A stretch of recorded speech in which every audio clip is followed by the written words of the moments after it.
This is Suit Up Sports. Suit Up Sports. Where opinions are as sharp as a tailored suit. No fluff, no gimmicks, just unfiltered, hard-hitting takes on sports and a whole lot more. It's time to suit up. Now here's your host, DJ the Suit Stout.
They didn't run, the RPOs that they run now. The offense that when we played back then in the early 2000s, late 90s, was you threw the ball in the middle, you're going to get your head knocked off. Today, it's a completely different game. Yep. You can throw the ball over the middle. You can't touch receivers. You can't hit quarterbacks. RPOs and running quarterbacks are amongst us because of guys like Michael Vick and guys like Cam Newton, who I also mentioned in this conversation as well. They have changed the game and the way the game is played, right? And Lamar Jackson is a very good player. I'm not trying to take anything away from Lamar Jackson, but Lamar Jackson, I promise you, isn't Michael Vick. Michael Vick is the most explosive player to play that position ever. He ran a 4.2, in a 40-yard dash. He's been recorded at a 4.2, which is faster than any player in NFL history, and he played the quarterback position.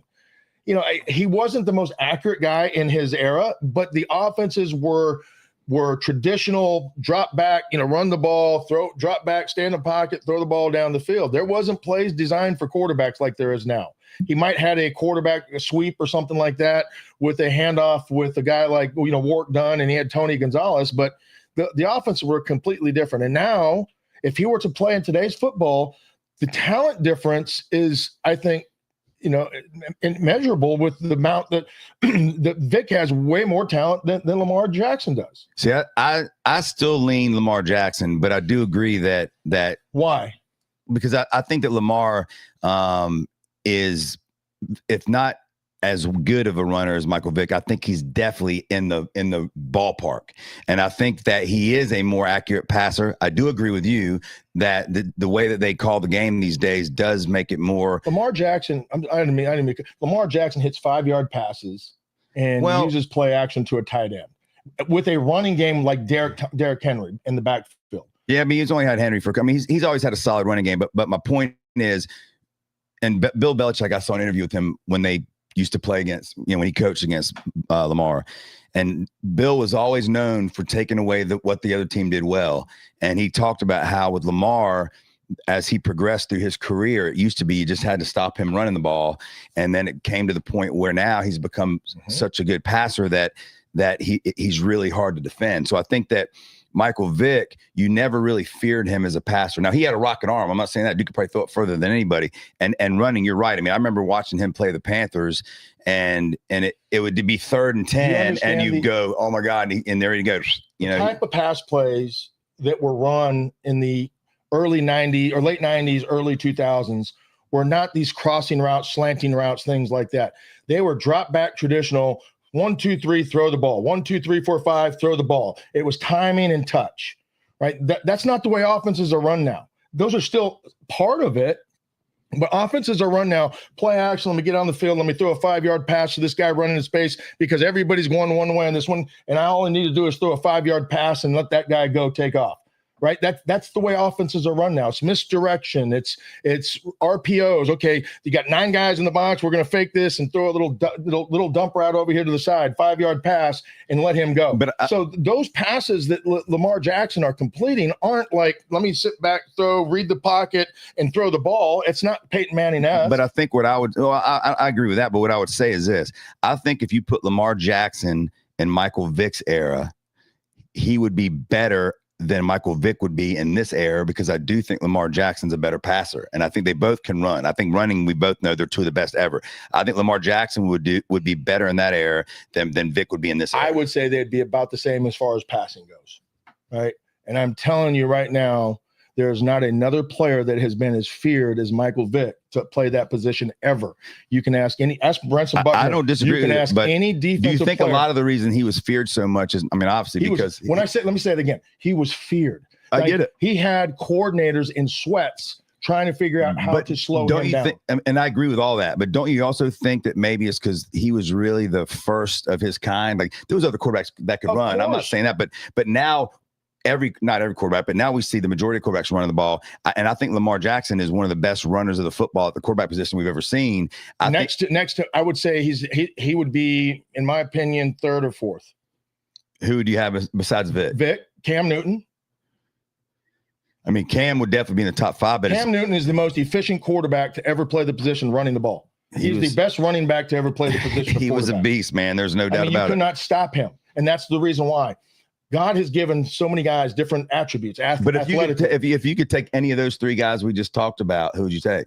Oh, you're throwing Cam Newton in there as well in his prime? Yeah.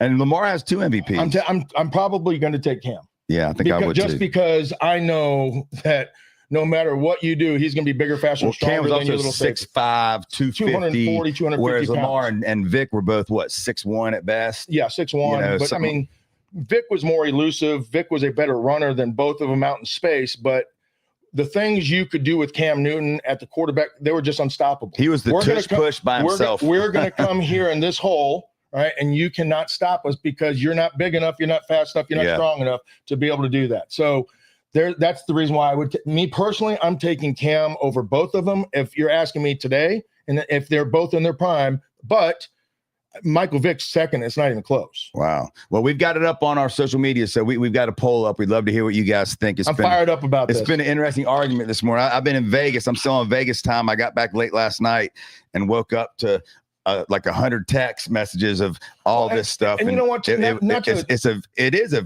really interesting argument. And not to knock what Nico's saying, because I think that if you never really saw Michael, it's kind of like the Tiger Woods, Jack Nicklaus comparison. Yeah. Right. I'm going to take Tiger Woods all day, every day over Jack. And the people that saw Jack play religiously are going to take Jack over Tiger. Right. Yeah. They're both incredibly good players, but who are you taking? Yeah. Tiger Woods, I think, is the most talented golfer to ever play. He has the best mindset that you've ever seen as a golfer. And when it came down to it, you weren't beating him when you had to. Right, you just weren't going to do it. Yep. As an amateur, as a pro, his run through golf was as dominant as any player in history. I would say the same with Cam for the 2 years when he was. You could not stop Cam Newton, MVP Cam 2015. He would run around you. He'd run through you. He could throw the ball. He had good receivers around him. He didn't have great receivers, but you weren't stopping Cam Newton in this offense. Until you got to the Super Bowl and you played the Denver Broncos, but that's a different story. Yeah, and you decide not to jump on a loose ball. Yeah, but as far as the argument goes, I think that's the Vick Lamar Jackson argument. Is if you didn't really see Vick play, you really wouldn't understand what I'm talking about. And golf was different back then versus where it is now. So I can get Nico's point on that, but I'm going with Vick as the guy I'm taking. It's definitely an interesting argument. So hit us up on our social medias, and we'd love to hear what you think. The sad news is neither one of us. The Panthers don't have either one of them. I was going to say of all the 3, we'd love to have any of them. Yeah, we don't have any of those guys, and Bryce has been playing well as of late. He's been clutch down the stretch. And the Panthers go to the Jets this weekend. Looking to we talk about the hurdles that this team has had, and the one was a couple years ago when Dan Morgan took over, they had to fix the offensive line. He did it. This past offseason, we had the worst defense in the history of the NFL. We had to fix our defense. Well, right now, after 6 games, they're 3-3, and the run defense is much different than what we thought that they were going to be after the first 3 games, for sure. No doubt. And it really seems that after, against Jacksonville, Etienne had the 80-yard run and whatever. And then against Arizona, we didn't give him 100 yards. And since then, it seems like at least the run defense on our team has started to figure it out, to where in the last 2 weeks against 2 good rushing teams, Miami and the Cowboys, the Panthers, I think, have given up a total of 52 rushing yards combined in 2 games, which is saying something. And they're going to need that defense to travel, because we talk about, and that's what I was getting to, is that they've made a lot of these hurdles that we've needed them to make, right? And now winning on the road is the one that they've got to start figuring out, because Bryce has won 1 game on the road, 1-15 on the road, 1-15. Isn't it amazing, the difference in quarterback with what he's done on the road versus what he's done here at home? And I know it's not all Bryce Young, with that, there's other factors that go into a football game when special teams, defense, et cetera, are factored into that. But he's won, what's his record now? Like 8-14 or 9-14 at home, 9-14 at home versus 1-15 on the road.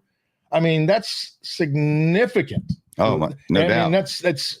I don't know if there's that much of a differential in any quarterback that's starting today that wins on the road versus at home. Well, I think I told you that record ties him for, with 3 other quarterbacks in history, is the worst start to a road record in NFL history. Now, against the Patriots, he comes down, we look great, we score a touchdown, and then our special teams decides to not show up that day. And that's what you just mentioned. It takes all 3 phases. Mm-hmm. We got picked apart. New England which now we see New England's pretty damn good. So but still they whooped us, scored 42 unanswered points, if I'm not mistaken.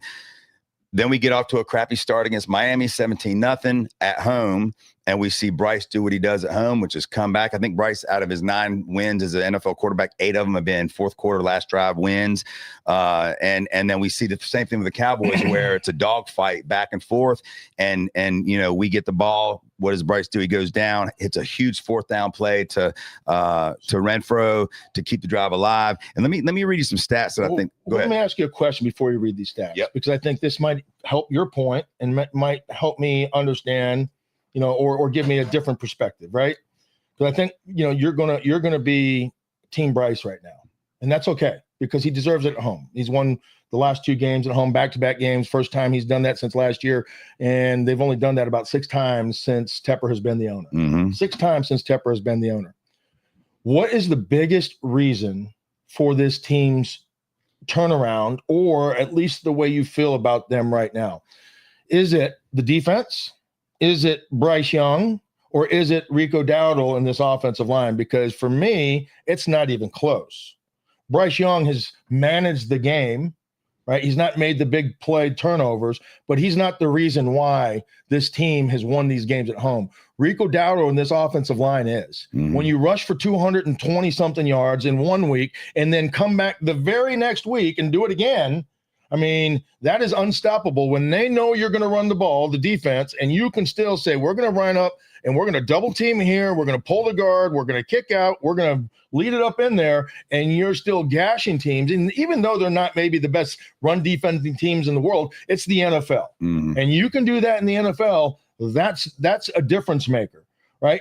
I'm going to say the 2 biggest things and the reasons why and I'll give Bryce a little bit of credit, but I'm not giving him maybe the credit that you will. And this is why I want to see I would probably rank him. I would probably rank the same way you would. In the last 2 games, there's no one that could argue that the offensive line and Dowdle have been why our offense in particular has clicked. And when you can run the ball, we saw this with Cincinnati in the Pittsburgh game last night.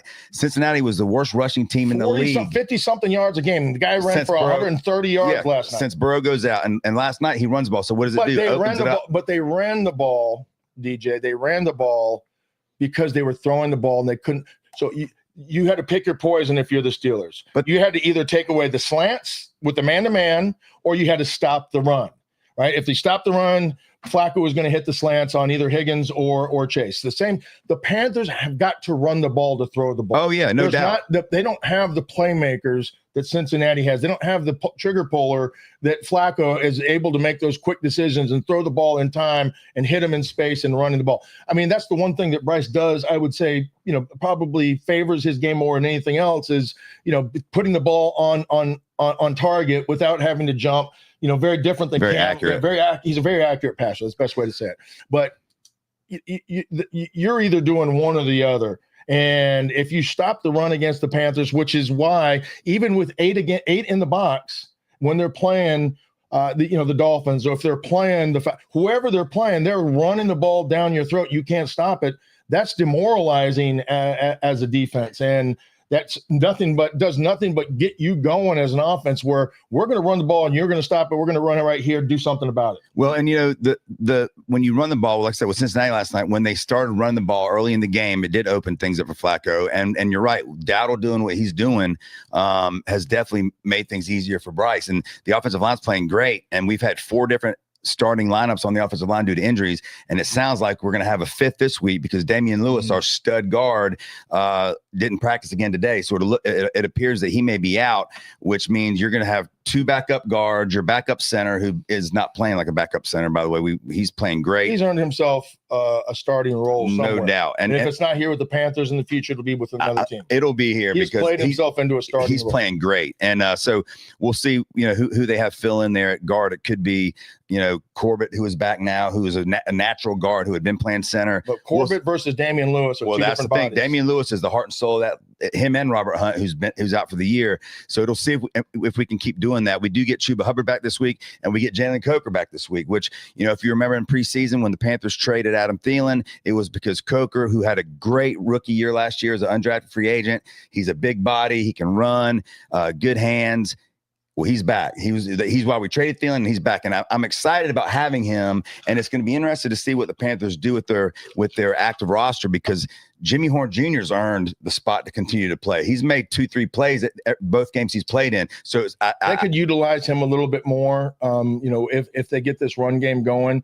And that's the reason why, with misdirection, you can't just sit on the run, because you have a player and a playmaker that has the explosiveness of a Jimmy Horn. You saw him on a couple reverses. Yeah. Just trying to keep the defense honest. And even as a decoy. Yeah, and just trying to keep the defense honest so they can't just suffocate the run. They have to honor at least the reverses, because you have the potential of giving up a big play touchdown if you don't. So all those things are working because of the run game. And I think that's the reason why Bryce is having the success, I believe, that you were about to point out. Yeah, and before I get to that, I was going to say that the thing that's going to be interesting this weekend is to see what receiver is not activated. And I got to believe it's going to be Hunter Renfrow, because even though he had the biggest play of the game. Yeah, no doubt. And he's the guy that you rely on, or at least that Bryce did. I mean, people aren't giving Renfrow enough credit for how difficult that catch was. No. I mean, that was a great throw and a great catch. And you're right. I mean, in clutch situations, he don't catch that game's over. They lose. So, but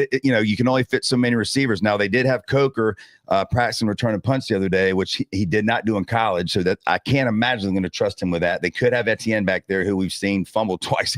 So we don't know if we want that, but Coker is going to be starting. So it'll be interesting to see what Canales does with the lineup come Sunday with who's active, who's not. Here's the stats I was going to mention as far as this Panthers offense. They're 4th in the NFL in offensive success rate.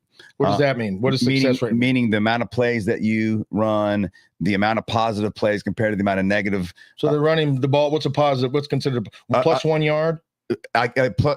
Positive run, positive catch, minus turnovers, minus versus a tackle for loss or a sack or something. And there's like more things in the algorithm that I'm not smart enough to understand, but I do know that they're 4th in the NFL. Is that called efficiency or success? What is it? They call it offensive success rate, which is one of the new metrics that the NFL look it up. Is going by. And last week against the Cowboys, they had the 2nd highest offensive success rate of any team this year in a game. So my point of even bringing that up is the fact that with the addition of Dowdle and the way he's been playing, we have seen Canales get into a rhythm with his play calling. I mean, I don't know if you saw, even this week, we saw Luke Kuechly went on our buddies over at FNZ Mac and T-Bone show and said that he watches all the tape, and he said Canales is doing a great job of play calling, because when I watch the tape, I normally can figure out what they're going to be doing, and he's got me guessing a lot. And so when you hear a guy like Luke Kuechly, who's one of the best players to ever play linebacker, especially when it comes to figuring out what the defense is going to do, number one, that's a hell of a compliment. Number two, you see the guys on Pat McAfee's show who break things down, and they always have a great guest list. They have another linebacker, AJ Hawk, who played in the NFL. Yep. Obviously, does the same thing that Luke does. They study the film, and they're given a lot of credit to the play calling. So it does seem that now that when Dowdle starts opening things up and running the ball, now it lets Canales open the playbook up a little bit, and so hopefully they can continue to do that on the road, because this game scares the hell out of me, by the way, because I know on paper the Jets are 0-6. But they lost at home to the Steelers because their punt returner fumbled the ball, and Pittsburgh got the ball back and won the game. They lost at Tampa Bay when they were up with a minute and a half left, and Baker Mayfield goes down the field and gets them a field goal. They lost to Denver last week when they had the ball at the end of the game and just couldn't do anything with it when all they needed was a field goal. So that's three good teams. They lost a 12-9 game to Denver last week in a defensive battle. The Jets defense at home is a pretty good defense. I think is your point. Agree. Right. Offensively, Fields is struggling. I think he's the lowest ranked quarterback in the NFL. And I don't know if that has anything to do with lack. He's the last in success rate, I guess. Yeah, he has the lowest success rate. Well, last week, minus 10 yards passing, which is the worst I think that's ever happened in the NFL. But they were still in the game 12-9. That's what scares. Or 15-12. Now, Garrett Wilson, their great wide receiver, is not playing this week, it sounds like, against Panthers. Great wide receiver? Very good. He's their best wide receiver. That's a better way to say it. He's not a great wide receiver. He's a pretty good receiver, but he might be their best, but he ain't great. If he had a quarterback, I think he'd be a hell of a lot better. But it doesn't sound like he's going to play, which helps the Panthers a lot, because it isn't like they have a strong receiving core. You're looking at Lazard and guys like that. Now, they do have a stud rookie tight end, and Jason Taylor's son, who is off to a great start. You just took the words right out of my mouth, because it feels like the Panthers have had a tough time, when a team wants to run the ball, of stopping the tight end in the passing game. Right. And I think that's what the Jets are going to try to focus on, is that you have a quarterback, at least, that has the ability to run. He may not be able to read defenses and throw the ball everywhere. And, the Jets holds the ball and he holds the ball. So teams are going to get sacks. I think the Jets are giving up, the most sacks in the league right now. 4 or 5 a game, which the Panthers are last in the league at getting sacks. So this could be a perfect matchup for them to get some. What will help the Panthers, really help the Panthers on the road, and I think it's going to be necessary in order for them to be in this game and compete and win, is they still have to stop the run. Yep. And to your point, I think that was the number 2 thing on my list, and why the success. Derek Brown is a game changer in the middle of this defense. Yep. And he is wrecking offensive linemen and throwing them around like rag dolls. He wants to get more involved in the passing game, because there is zero pass pressure on the passing game, because they're forced to drop everybody back, because their coverage is suspect at best. So when you're playing teams like Dallas, and you're playing teams that are capable of throwing the ball down the field, and you have a star player, it's hard to isolate him. Michael Jackson tried, last week, against Dallas's, Pickens, star receiver, who tore us up. Right. But, at least you're not giving up the big plays or the touchdowns, because you have other guys able to come off in those zone defenses and make plays. But that's going to mean that you're not going to get much pressure unless your front four is getting there. If your front four has the ability to make and beat guys one-on-one, then that's one thing. You can drop back and play zone in predictable situations. Right. But it's going to be tough for anybody in the NFL to hold up against any receiver or any group that is going to be able to sit back there and quarterback pat, and no pressure, right? And when I say no pressure, pocket clean. There's not quarterback having to step up. There's not quarterback having to escape. It's sitting in the pocket, pat, yep. eyeball. Eventually, even a guy like Fields is going to find a receiver open, and it might be in the form of a tight end. It might be a running back out of the backfield. You're not going to be able to cover those good receivers for that long, in the NFL and have any success. So if the Panthers are going to have any type of success, they have to stop the run. And I feel like they have to play Derek Brown more to at least get some pressure up the middle of the field in the pocket, where it forces, Fields out, where at least they can, go hunt. The defensive ends can rush wider and force him out. And if he's like most other quarterbacks that are running that don't have the ability to really read, they're going to go deep to the right. So whoever that, the Panthers are on that side, they're going to have to rush him around and meet him there when he tries to escape the pocket. Yeah, Derek Brown, went to the coaching staff last game and said, "Look, keep me in on third downs. I want to get after the quarterback," and they did. And he also wants to get that big paycheck too. Well, he just got one. He's got a couple years, but he made a difference on it. He at least was getting pressure. Scorton and Umanelan, the two rookies, were close. Scorton's playing great. Now, he just hadn't had his first sack yet, but he's playing really good. When you say they're close, I mean, you're close after 1, 2, 3. Well, regardless, 4, close 5. against Dak Prescott should be a sack against Fields because Fields is going to hold the ball 2 seconds longer. So he holds the ball a long time. Fields is also going to be able to escape. But anyways, I mean, they have to get to him. They have to get him. They can't be almost. But the first thing is what you said is the main point of the game. They have to stop the run, and then they have to run the ball. The Jets do have a solid defense. I mean, their DBs, they actually have not been – their defense actually similar to the Panthers if you look at the fact that they've done pretty good against the run, and they haven't done that well against the pass, where Panthers have been very similar. Last week, we shut the running game down. Miami, we shut it down, but they passed the ball. Pickens had a huge day against us. Waddle had a big day against us. Waller had a huge day against us. So, and I know you have to kind of pick your poison.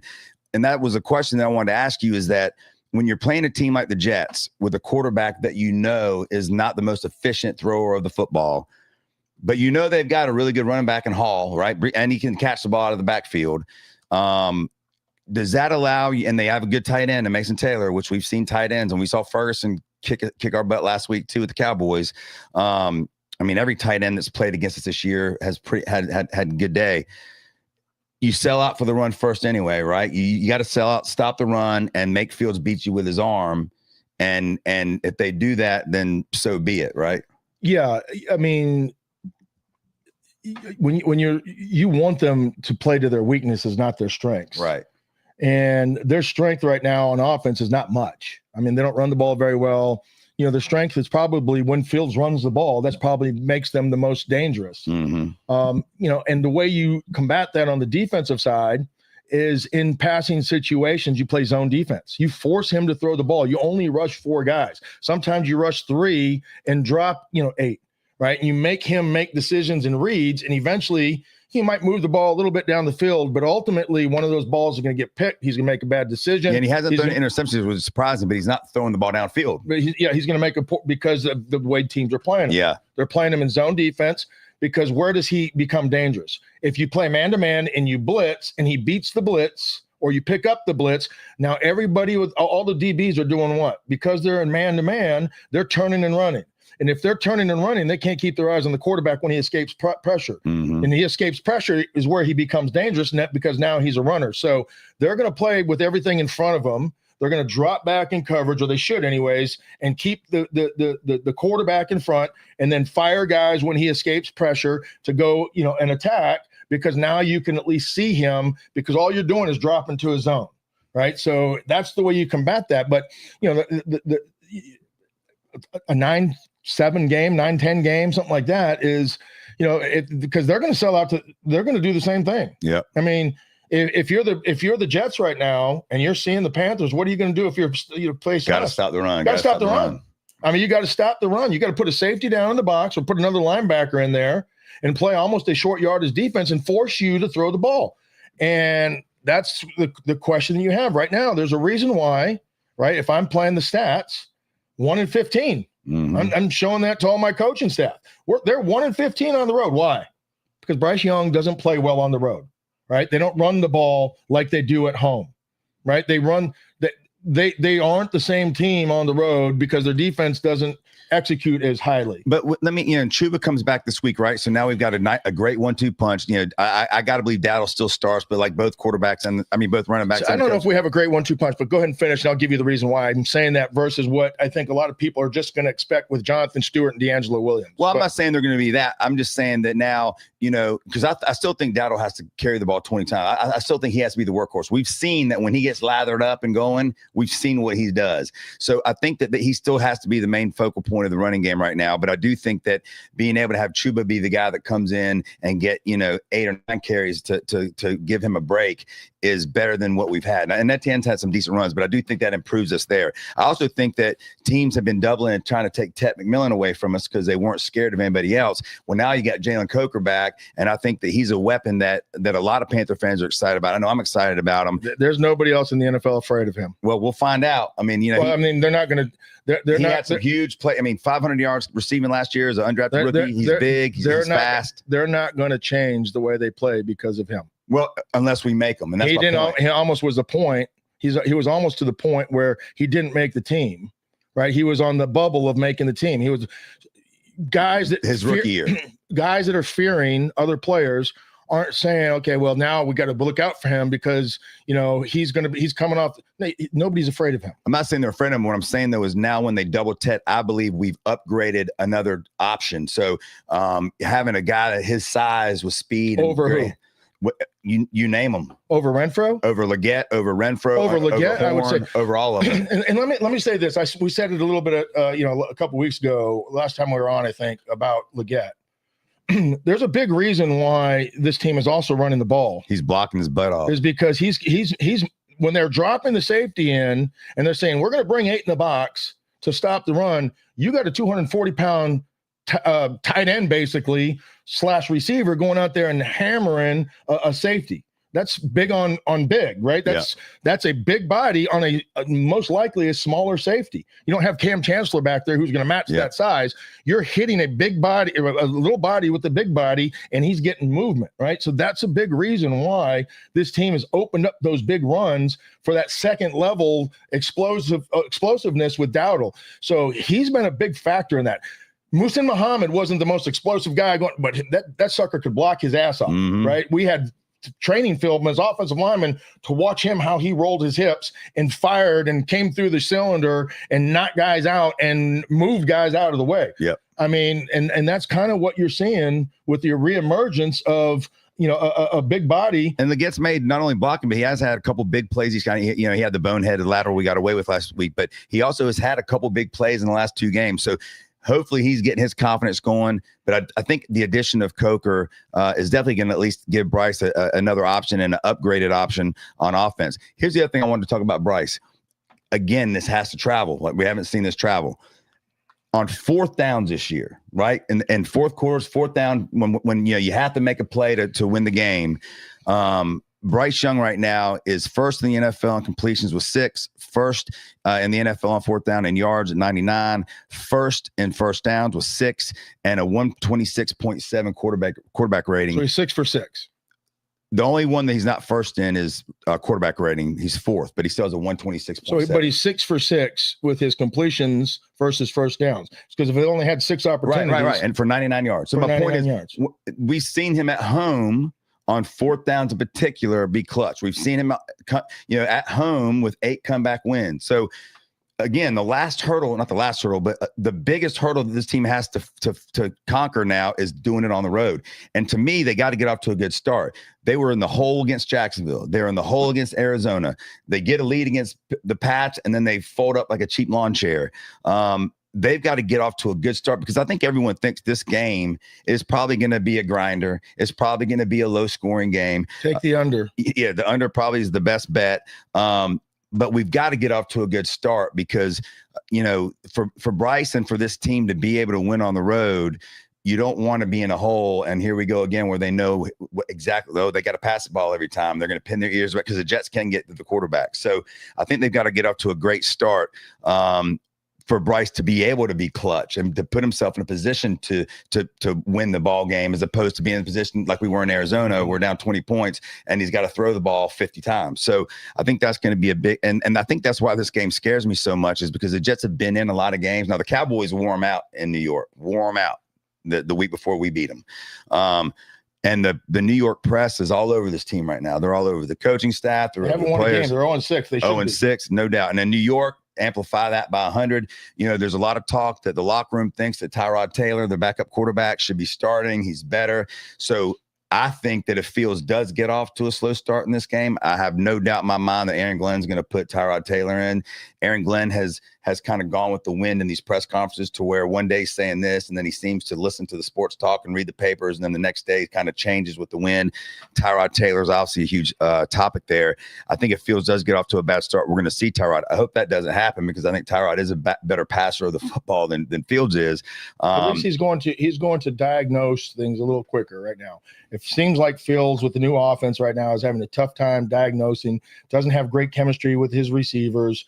They're not running the ball very efficiently as well, and their defense is playing okay. But at home, they're going to be, like you pointed out, they're going to be their defense can be much better. Yep. Right. So all those things factor into what is their strengths versus what of our strengths, and what have we done well.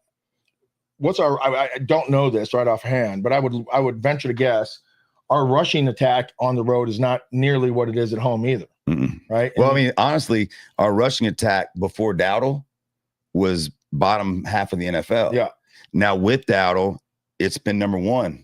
So, the numbers are kind of skewed, but 2 games at home, two games at home. He's been, and he's also been very valuable in the passing game, by the way. I mean, he had 36-yard touchdown catch.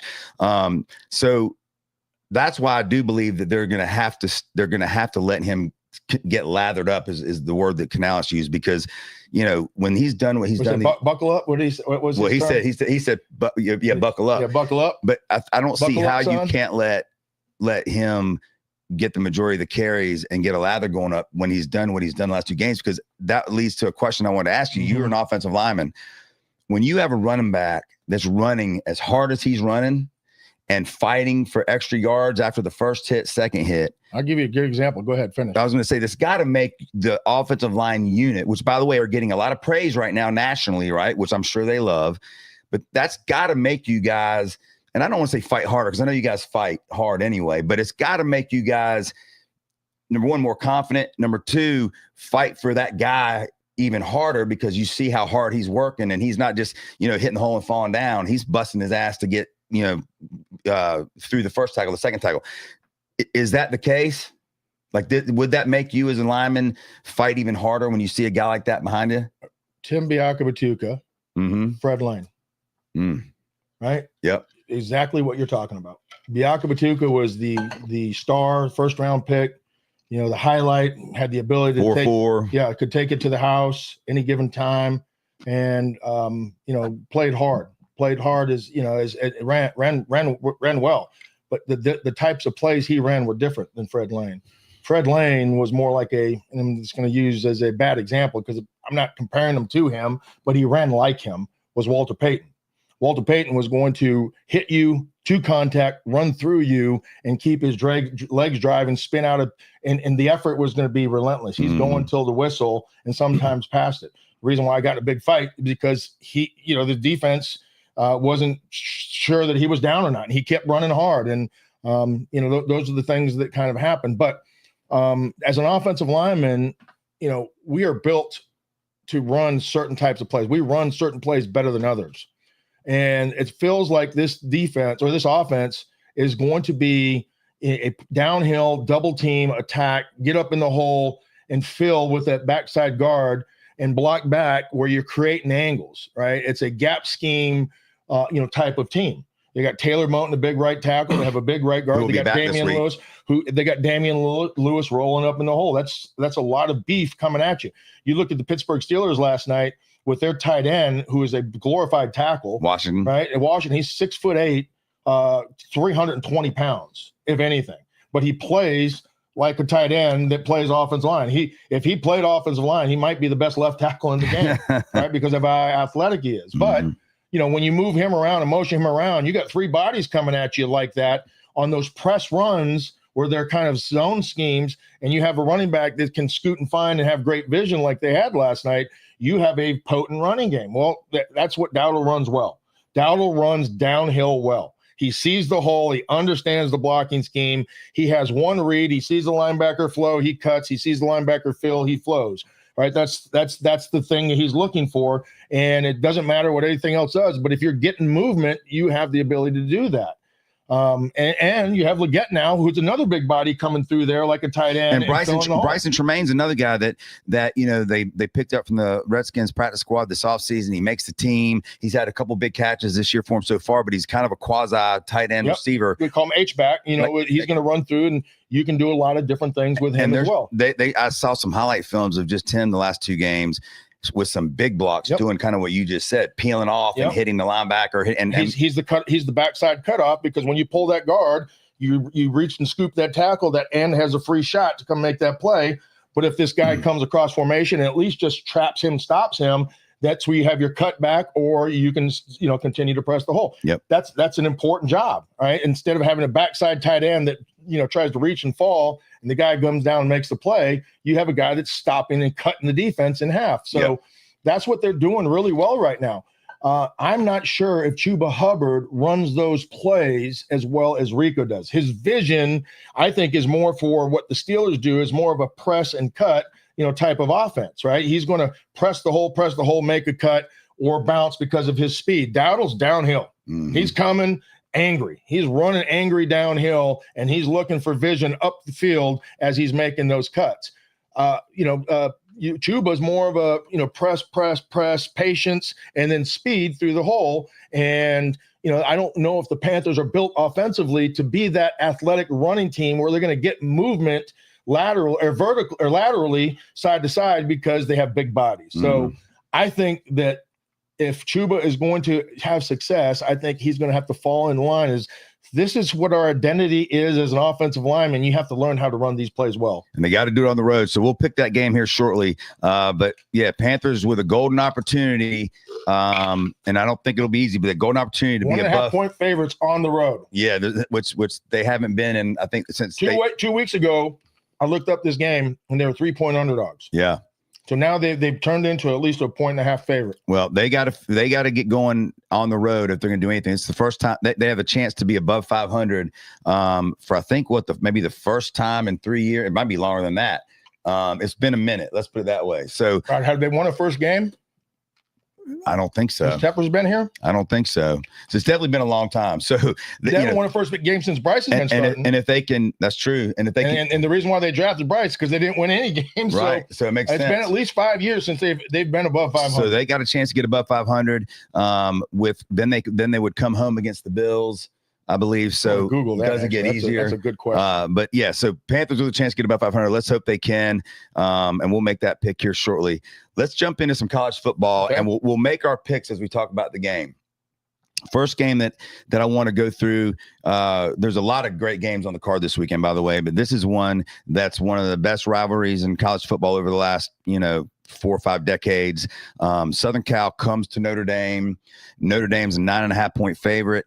Notre Dame has 2 losses, but they were to Texas A&M and Miami, 2 of the best teams in football. Southern Cal comes in with 1 loss. They whooped Michigan's butt at Southern Cal last weekend in a game that I thought was going to be closer. I actually had Michigan, which makes sense because I lost damn near every game last week. But Southern Cal comes in, high-powered offense. Lincoln Riley, that's kind of been his thing. They can score, but they can't stop anybody. Well, last week their defense looked pretty doggone good. Now they're playing against a quarterback in Underwood who, is a true freshman, struggling throwing the ball. But their defense, I think, is improved. Now they come into a Notre Dame team that has one of the top 5 rushing games in college football. CJ Carr has been really good. You can see every game he's getting more confidence as a redshirt freshman quarterback. They can throw the ball. They got receivers. But Notre Dame's a 9.5-point favorite. And that's a lot for a defense in Notre Dame that has been giving up some points. Boise State came in 2 weeks ago and scored some points on them. I think Purdue scored 25 points on them.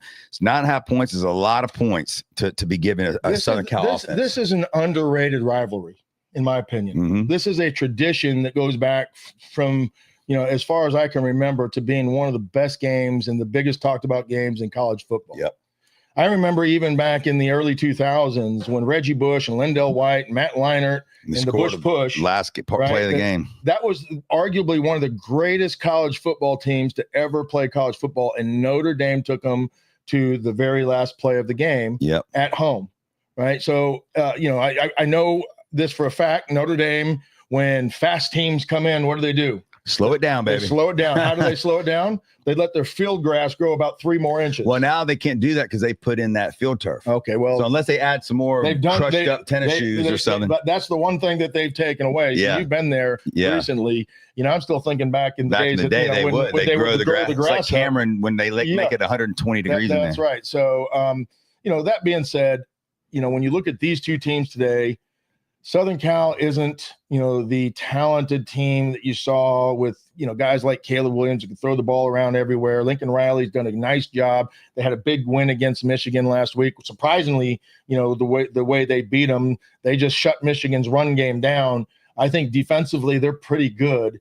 Notre Dame wants to run the football. Mm-hmm. I am not 100% sold on their quarterback throwing the ball, Notre Dame's. I know that we've seen him. He doesn't have the strongest arm.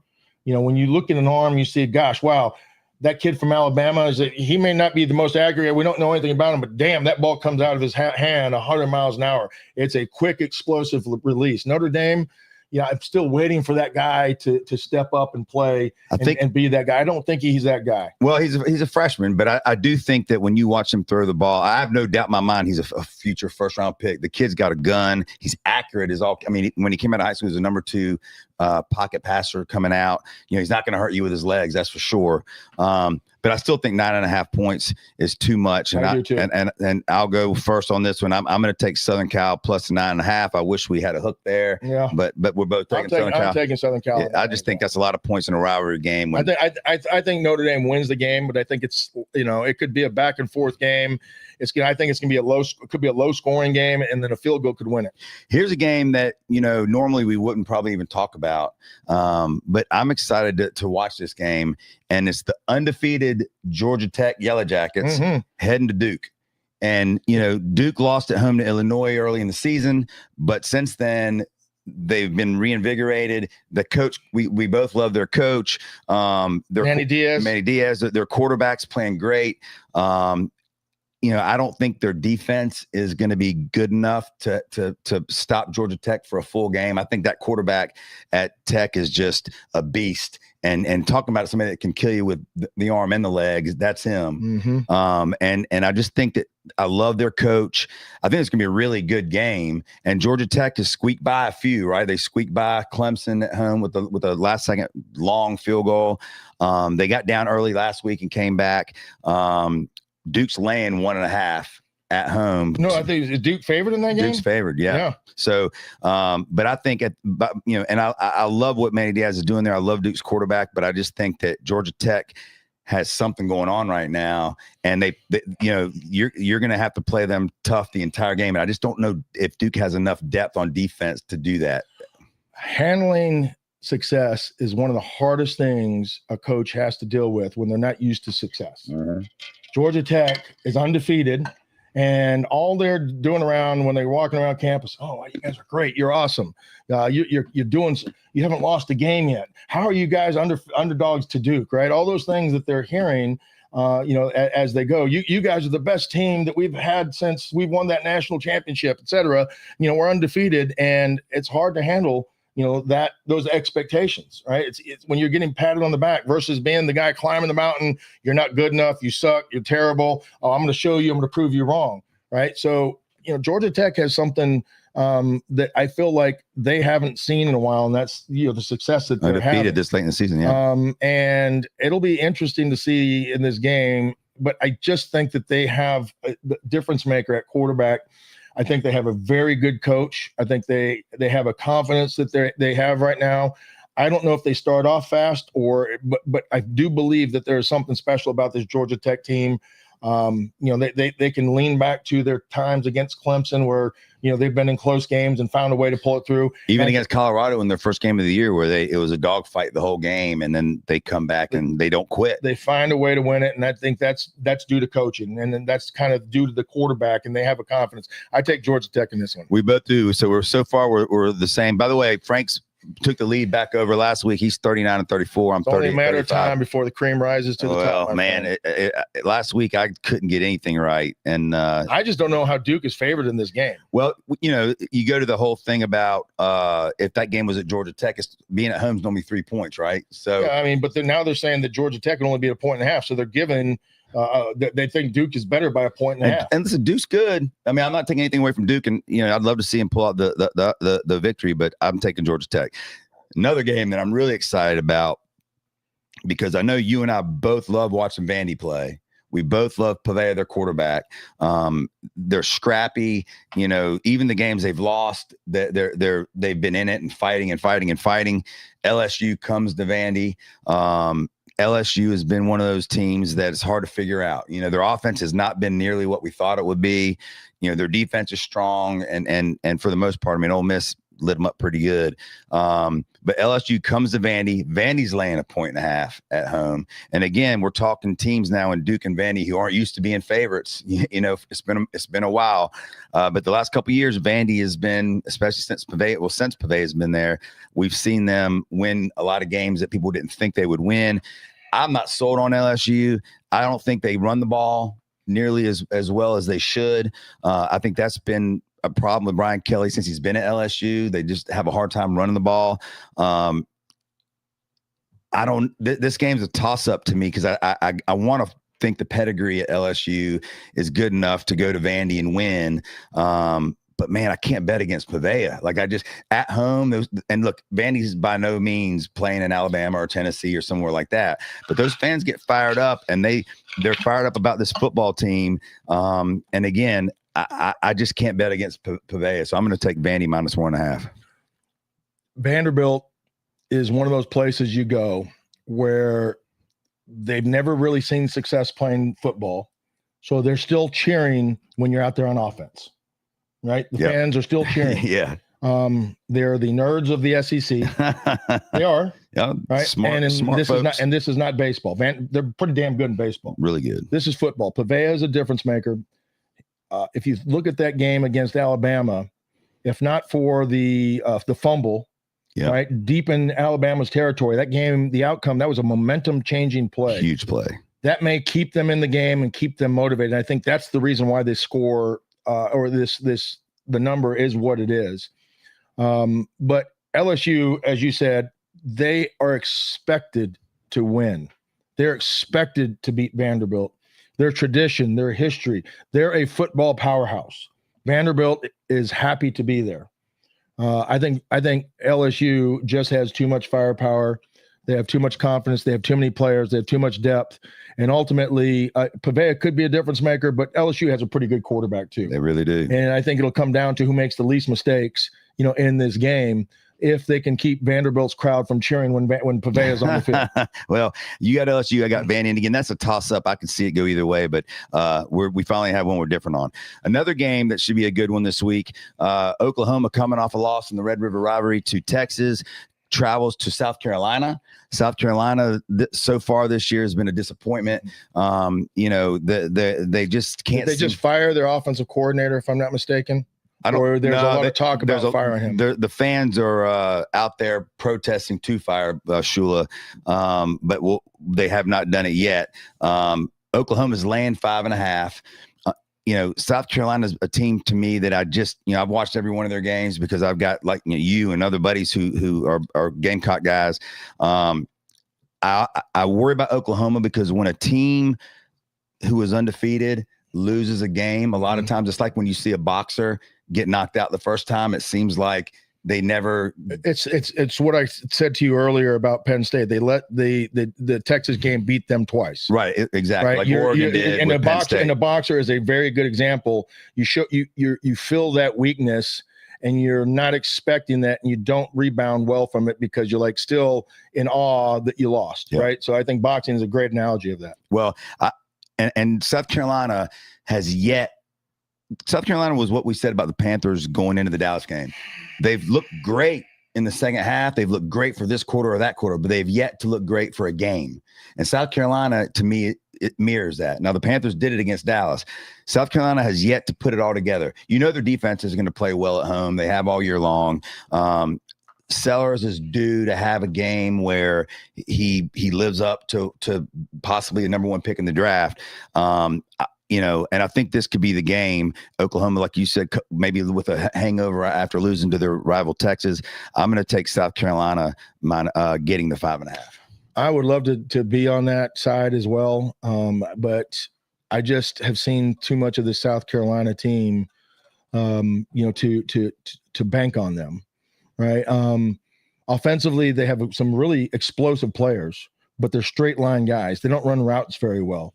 And they don't run the ball. That does scare me. And they have not had continuous success running the ball unless the ball is in his hand. He is their best player by far. And defenses have figured out how to slow them down. Again, going back to what I said about playing zone defense, making him beat you throwing the ball with receivers who aren't very good at running routes has been a challenge for them. Right. And that's the reason why their running game is not open, is because they're going to stop the run. Teams are going to stop the run. They're going to play you in zone defense, and they're going to force these receivers to go out there and run routes that they're not very good at. Right. They're going to make you play to your weaknesses. I don't think South Carolina's defense, I think they get fatigued. They're a little disappointing, especially the edge rushers. They aren't what was advertised. I think Oklahoma comes in here and handles South Carolina and recovers well over their hangover of that Texas, the Red River rivalry last week, and takes care of business versus South Carolina. So I'm taking Oklahoma. Those last 2 games, I could go either way, and I might even change my mind before I bet tomorrow. But right now, we're 2-2 as far as different games. Now, these next 2 games, get your popcorn ready. Ole Miss at Georgia. Ole Miss comes in undefeated, coming off a big win against LSU. That Lane Kiffin's offenses are going to score. Georgia coming in obviously with 1 loss, but they had a tough match with Auburn last week. They ended up winning the game by 10, but we've yet to see Georgia minus the 1 game they lost against Alabama, where they really played pretty well. But we haven't seen them just dominate like we're used to seeing Georgia dominate. Ole Miss, different on the road than they are at home. And this is your pick to go first. Georgia laying 7.5 at home versus Ole Miss. Georgia at home is a different animal. These fans have been there. They've done that. Kirby Smart's going to have them ready to go. And, they do play defense, and they have the big guys up front and can be physical when necessary. Ole Miss can throw the ball all over the place. I know they have all year long. They're undefeated. This is a coin flip for me, but I'm taking Georgia at home just because of the home field advantage. Yeah, I'm with you. Like, again, getting 7.5 points, knowing how Ole Miss can score, I want to take them. And Georgia has not been wearing people out like we're used to seeing them. But like I said, I think Georgia's due to get rocking and rolling, and I think this is where they do it. It's hard to throw the ball and be a finesse offense. And I know that's, kind of hard to say in the SEC that you're a finesse anything because of the teams you're playing against. But if you're wanting to throw the ball and you get another team that's just running the ball down your throat and, at will, then it's hard to throw the ball from the bench. True that. Dylan, our executive producer, Big D, just gave us an update on the poll. You're going to be surprised. So far, 67% Lamar Jackson, 33% Michael Vick. It's early, but 67% Lamar Jackson. It's funny because on my poll, I'm like 100%. On your Facebook poll? On my Facebook poll. Well, that's because all your friends are old. And it might be. And they're going Michael Vick. All right, let's go to another big game this week. This might be the game of the week that I'm excited about, minus the Notre Dame game. Tennessee traveling to Alabama. Huge rivalry. Tennessee lost at home to Georgia on a great game, back and forth, high scoring game. Again, Tennessee can score points with anybody. Alabama has righted the ship after losing to what has now turned out to be a crappy Florida State team. But they have found their game. I believe they got the running back after 3 games, and I think that's made a huge difference. But Alabama's laying 8.5 at home versus Tennessee. I go first on this one. Alabama, as good as they're playing, and I think they're one of the better teams in the country, no doubt about it. But it seems like they're playing in a lot of tight games, right? We saw Vandy hang around for a long time until, like you said, the fumble really is what got Bama back into that, and they ended up winning. What was the score of last year's game? Didn't Tennessee just wear them out? Heupel, if I'm not mistaken, you might be right. I don't remember, but Heupel, he might have. That was, obviously the new turnover. When Washington's coach came over there, but to Alabama, but there's just some teams and some coaches that their style does not mesh well against the team that you're playing. And I think Tennessee in Heupel are one of those teams. The game is at Alabama. Yep. 8.5 is a lot of points. 8.5 is a lot of points. Alabama's playing tight games. I'm taking Tennessee. I would take Tennessee as well. I think Heupel, it may be a backdoor cover late in the game, Alabama up 14, something like that. And then Heupel just continues to come down. Alabama's playing prevent defense, gives up a late one to win the game. But this looks like a backdoor cover. I think Alabama's in control most of the game, but Heupel, they can throw the ball around the yard. They can. Something to watch, though, is Tennessee's quarterback throws a lot of interceptions. I think he threw 18 or 19 last year when he was at App State. He's prone to throw interceptions, and if you're going to win the game at Alabama, you got to take care of the ball. So that's something that I would watch for in that game. But again, I just think 8.5 is still too much to give a Tennessee team that can score. I'm going to skip my next two because those are my two. We'll get to those last. Let's go to the NFL, where the Colts, one of the best stories in the NFL this season. They can run the ball. Daniel Jones is playing at a Pro Bowl level, which has surprised a lot of people. Their defense is scrappy. They're going to the Chargers. The Chargers have got up to a great start, but they've been kind of decimated with injuries. They lost their two best offensive linemen. They've lost guys on defense. They've lost their running back, Amari and Hampton, and Najee Harris, so that they're on their third and fourth string running backs. The Chargers are at home, laying 1.5 to the Colts. Colts have one of those seasons going, getting their running back and getting a guy like Tyler Warren, healthy and out there. No, not Tyler Warren. You're talking about the Colts. For the Colts. Warren's on Steelers. We were just talking about him. Not Tyler Warren. Warren. Yes, his last name's Warren. No. Why am I now not thinking of it? The great running back for the Colts. He's a tight end. Oh, I thought you were talking about their running back. I'm sorry. You are right. I thought you were talking about the running back for the Colts. No, I'm talking about the Penn State tight end. Yeah, you nailed it. That's him. Yeah, I'm sorry. Warren, I thought you were talking about the running back. He's a beast. He's been Daniel Jones likes to throw to tight ends, and he's a guy that can create mismatches, as we pointed out before the draft, all over the place. Yep. I'm not saying the Colts are 5-0 because of Tyler Warren. I'm saying Daniel Jones has meshed well with that, but their running back has. Before he got hurt was arguably the best running back in the game and running all over the place. And then the injury happened, and now he's back and healthy. And, they have a great 1-2 punch combination.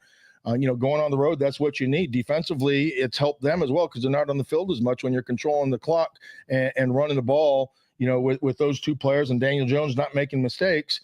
That's kind of what Harbaugh wants to play over in San Diego or LA now.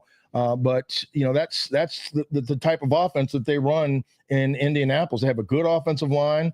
Jonathan Taylor is healthy. I like the Colts again, just because of, Warren and Taylor, that 1-2 combination. Daniel Jones didn't turn the ball over. Yeah, I'm with you. I mean, I think that the Chargers are just banged up, and I think that Herbert's having a good season. But I just think the injuries they've got, this is a different team than what we saw at the beginning of the year when they beat Kansas City to open the season. The Colts are 5-1. The one loss was on the road, but I do think they go to LA, get it done. So we're on the same side there. Washington at Dallas. Which whenever you hear Washington, Dallas, you think all the way back to when we were kids, the Redskins against the Cowboys, and were always great games.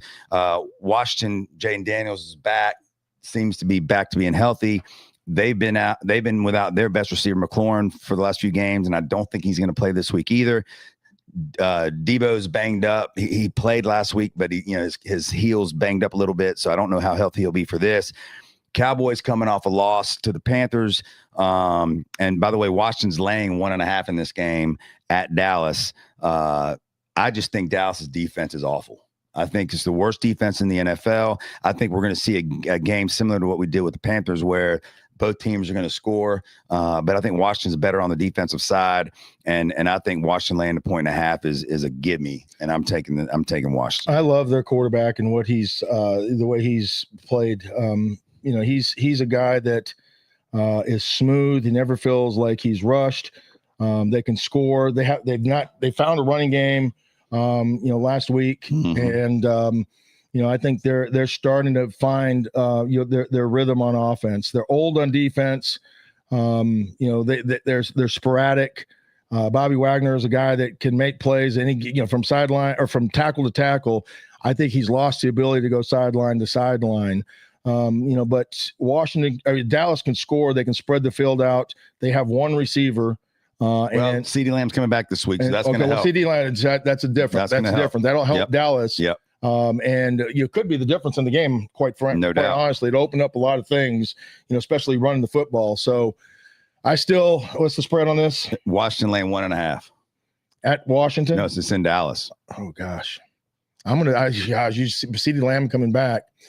I'm going to have to go with Dallas on this one, just because of what you just said. I think he's worth 2 points, 3 points, and the way he opens up things. Pickens, has shown that he can be the man while he's gone. He can carry the load. He could do it. And for the Steelers back when he was playing there, he's just, for the 10 good plays, he's going to have one bonehead play that's going to kill you. But, CeeDee Lamb could be the difference maker for this game. And, they're going to score a lot of points. Can Washington keep up? Here's a game, again, in the NFL that's two of the best teams in the NFC. The Tampa Bay Bucks travel to the Lions. Detroit's a different team at home. Again, both of these teams have a lot of injuries as well. I mean, the Bucks are down. Detroit always seems to be hurt. They do. Then their secondary is banged up, and we saw that. Mahomes had a field day. But the Bucks are down. Receivers are down, offensive linemen. Both these teams come in banged up, but the Lions at home score points. And Baker Mayfield right now, I mean, if you ask me who would be my leader in the clubhouse for the MVP right now, it's Baker. He's just winning games, and they're getting 5.5 points in Detroit, where you're going to have to score a lot, because at home Detroit, they're going to run the ball, they're going to throw the ball, and they're healthy on offense. But 5.5 points again, to me, to a Bucks team that has won on the road. They've won close games on the road, where Baker's come back against the Texans. He's come back against Seattle. They've won against two good teams on the road there. I just think 5.5 is too many points. I'm taking Baker and the Tampa Bay Bucks. If you could play for any coach in the NFL, who are you playing for? I mean, Detroit's going to be up there, right? I mean, I think he's number one. Right. Andy Reid, probably number 2. Andy Reid, Detroit's head coach, with the way he is honest, the way he's open, and the way his players play aggressive, hard. Just aggressive. The way his players play hard. Detroit got screwed royally last week, where he came out in the press conference and called, the NFL had put them on blast for the way that game was reffed, and the turnovers and the favoritism shown towards Kansas City. The one play that you're referring to is the touchdown where Goff actually caught the touchdown pass, fought his way into the end zone, and then they go to a replay in New York or something that wasn't even there at the field that overturned it, which now everyone's looking at saying, no, that should have been a touchdown. And again, that just goes into the whole Kansas City and getting a lot of calls, which, it seems that every game that just adds to that theory. Jack Campbell has, Dan Campbell has blatantly, openly called them out. And he's not the only coach. San Francisco, has done the same, with Shanahan saying a very similar thing about the reffing. Something has got to be done about this. I don't think that they're going to allow Detroit to get screwed over twice. And there may be some, what do you call it? Favoritism? Some ramifications, retribution paid towards Detroit this week. But, as you point out, Baker Mayfield is taking this team, put it on his shoulders, and won.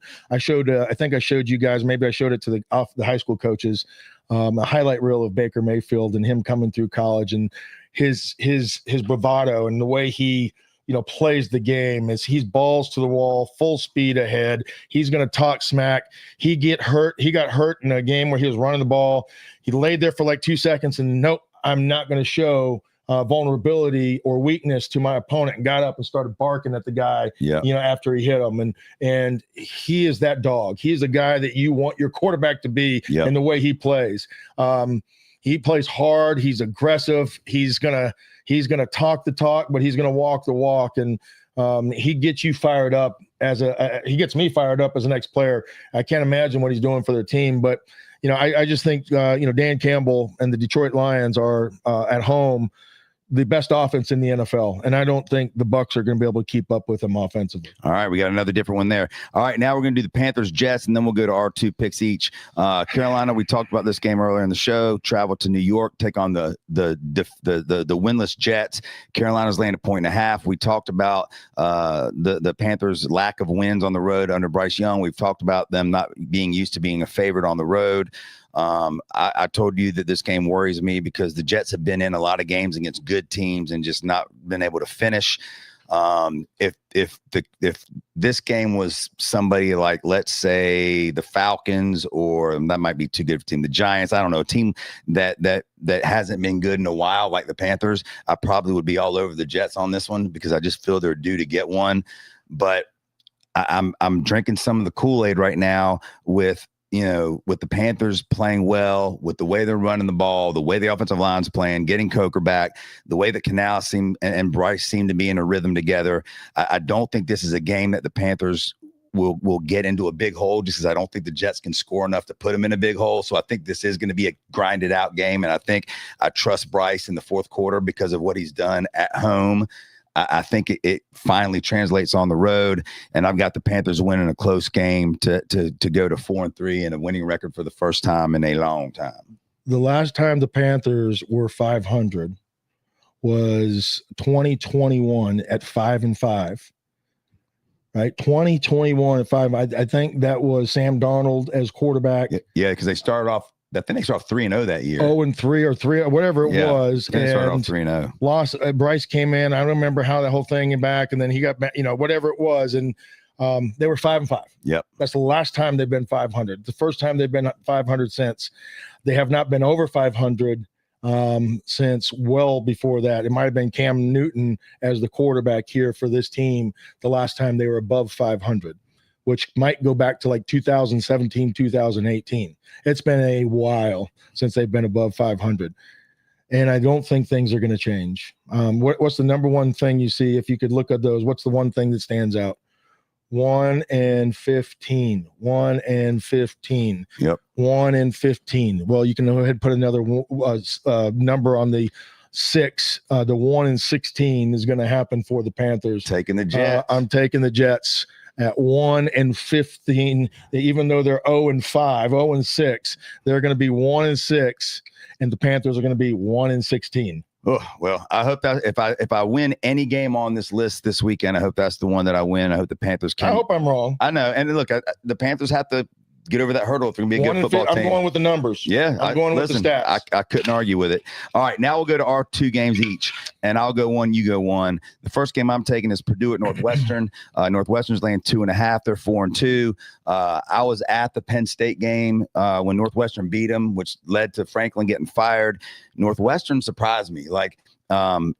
Northwestern's always they're like a Duke, right? Like they'll have a nice season here and there. They have some nice players here and there. They're literally like Duke. They're the smartest team in the in the Big Ten. Right.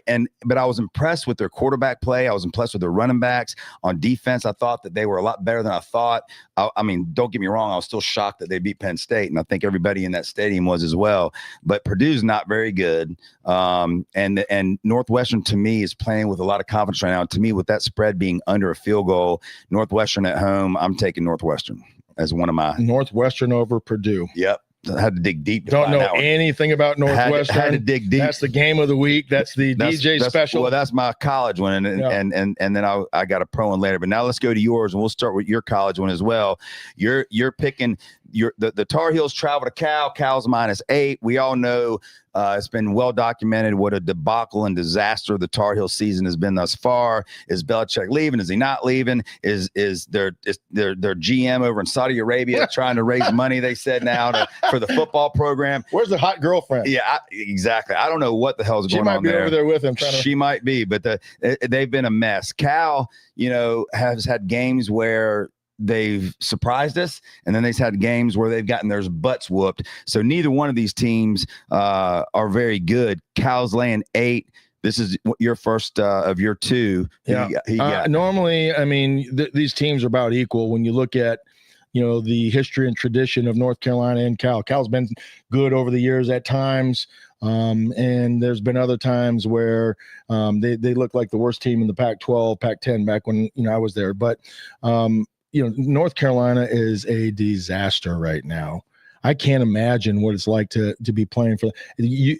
You probably have your best players wanting out so quickly because Belichick is gone. That this team is in disarray. And the last thing you want to do, we go to California, you want to go to Disneyland. You don't want to go play a football game. So, the Tar Heels are going to play like they're at Disneyland, and Cal will beat them by 3 touchdowns. Wow, laying 8. You got Cal as your pick. All right, now we go to the NFL. My game in the NFL, Philly goes to Minnesota. Philly coming off a butt whooping to the New York Giants. Philly still with only 2 losses this year. Giants and Denver. Something's wrong. Something's happening in Philly right now. No doubt. And, it may be their stagnant offense. It may be they're trying to just play conservative. They know this is a marathon, not a sprint. They don't want to get guys hurt early. But something's happening in Philly right now. I agree. And going on the road to Minnesota, Minnesota's been really good at home. Minnesota's defense hasn't been quite what it was last year. J.J. McCarthy. Minnesota is arguably the toughest or second toughest place to play in the entire NFL because of the noise factor there. Yep, very loud. And I do agree with you that something in Philly is not right. I don't know what it is, but I got to watch them play live in New York last week, and Jalen Hurts is missing wide open receivers. Guys aren't giving effort at the receiver. They're very vanilla on offense. AJ Brown isn't running routes like he typically does. He's not running after the catch. He's catching the ball falling down. They're not giving the effort on their stagnant play. It feels like they just leaned on their quarterback sneak for execution on 4th and 1, 3rd and 1, and gone away from everything else. Well, I think they get right this weekend. I think going to Minnesota, J.J. McCarthy will be making a start again, basically a rookie, after missing the season last year. In the short sample we've seen of him this year early on, he's had some great moments, but he's also been very inconsistent. And I think Philly is probably looking to rebound after getting embarrassed on national TV by the New York Giants. And I've got Philly laying the 2.5 as my second pick. And then your second game going to the NFL, we've got the 49ers traveling to the Falcons. Falcons coming off a big win last week. Their defense is ranked, I think, top 5 in the NFL. They're getting after the quarterback. Penix is doing enough to get it going. You handing the ball off to Bijan Robinson, who, if he's not the best running back in football right now, he's certainly in the conversation. And who you got there? 49ers are laying 2, by the way. It surprised me that they're laying points in Atlanta, with the injuries the 49ers have. They just lost Fred Warner, their best player on defense for the year. Bosa is already out. Quarterback, has been in and out, but Mac Jones has played great in his absence. Mac Jones and Brock Purdy are the same guy, right? And the offense hasn't lost a beat because of the quarterback play, in my opinion. Purdy may be a little bit more elusive, a little bit more athletic. Matt Jones, every time he gets tackled, look like his pants are going to fall off. Right? I think sometimes they have, and nobody wants to see that. So they still have the one guy that is the biggest difference maker. And I know Bijan Robinson is a pretty good player, but Christian McCaffrey is the difference maker in this game. The Texas routes that he runs out of the backfield will be a bad matchup for Atlanta. He can run the ball between tackles. They have enough playmakers where they go to Atlanta. I don't think Atlanta is very good. I don't think our division is very good at all. I think the NFC West is a much more competitive division, and I think San Francisco handles business on the road at Atlanta. I hope you're right, because as a Panther fan, we'd love to see the Falcons lose and hopefully Panthers get a W. We will be back on Monday. I want to thank Big D for everything he does today, keeping Frank and I in line and having to listen to our conversations before and after the show, which he's learning a lot about life and what to do and not to do. But we'll be listen to me. That's what you need to do. Listen to me. Yeah, that's what gets us in trouble. But we'll be back Monday to go through all these games. Hope everybody has a great weekend. Thanks for joining us. If you're still on social media, we'd love to see your thoughts on the Lamar Jackson versus Michael Vick poll. We'll leave that up all day today, so we'd love to see that, and we'll give everybody what results we had on Monday. Mine's unanimous. I got one guy out of 15 guys, 20 guys that have picked. Well, on Twitter, Twitter's a little different, Twitter. But there's a lot of time to go. That's a different demographics right there. That's what Facebook's an older demographic. Well, that's what I said Twitter's earlier. a younger demographic. No doubt. Facebook's undefeated. And that'll also be interesting to see what stays with that. So, check out our poll. We'd love to see what you think. And we'll be back Monday to go through these games and hopefully a Panther victory Monday. Everybody have a good weekend.